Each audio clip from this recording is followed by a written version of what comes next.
Bon, je vais réussir à faire cette vidéo, mon Dieu.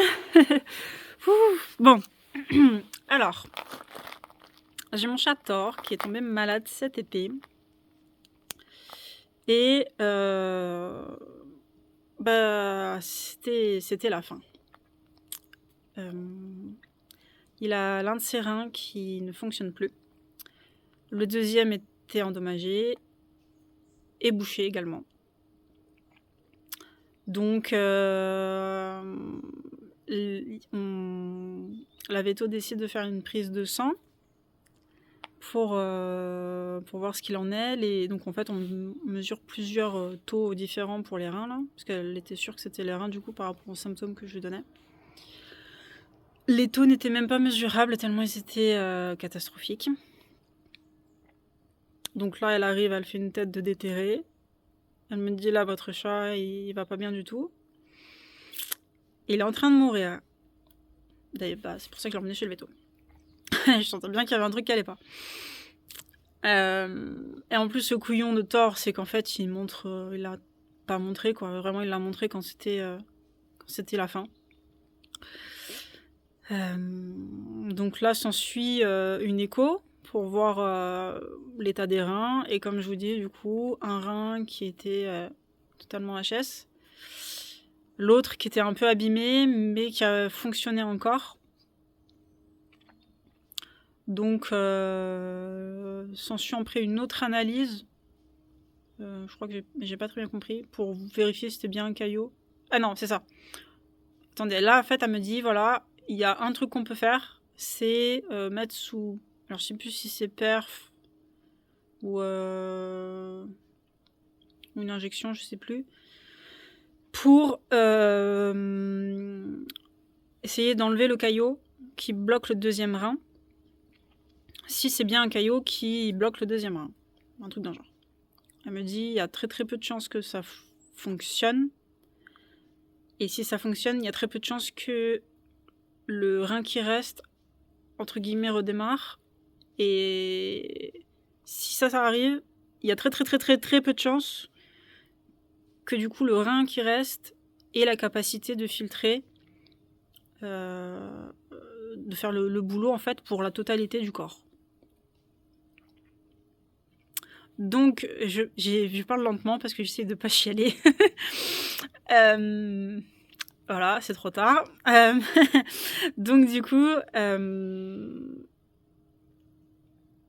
c'est une clinique qui a tendance à pousser aux opérations. Je le sais, et même quand j'étais en plus dans la salle d'attente, une femme me l'a redit. Une cliente me l'a redit. Bon. Et quand du coup vous entendez le veto qui normalement pousse aux opérations, on vous dit là il y a très peu de chances que ça marche. Tu dis du coup il n'y a pas de chance que ça marche en fait. Mais ils ont pas dit 0. Alors j'ai dit on le fait. J'ai dit on le fait. Et pour la première fois de ma vie, j'ai prié. J'ai prié très sincèrement, comme... Enfin, je sais pas comment l'expliquer. C'était vraiment au fond de... avec le fond de mon cœur que j'ai prié. Et 48 heures après...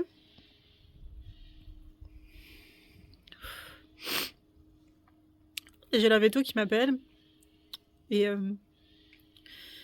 qui m'annonce qu'elle a jamais vu ça, que les analyses du fonctionnement rénal de Thor sont très bonnes. Et que pour elle, c'est vraiment un miracle. Donc, bien évidemment, je suis contente. Très contente. Thor est revenu à la maison, mais il a été encore un peu malade. Parce qu'en fait, Thor, il a un coryza depuis qu'il est petit.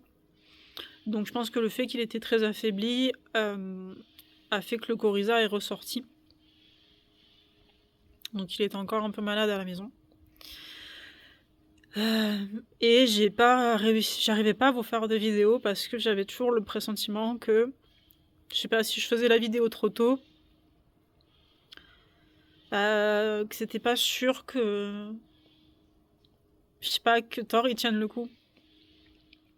Donc je voulais vraiment attendre d'être sûr que ça va bien et que c'était pas une rémission entre guillemets temporaire.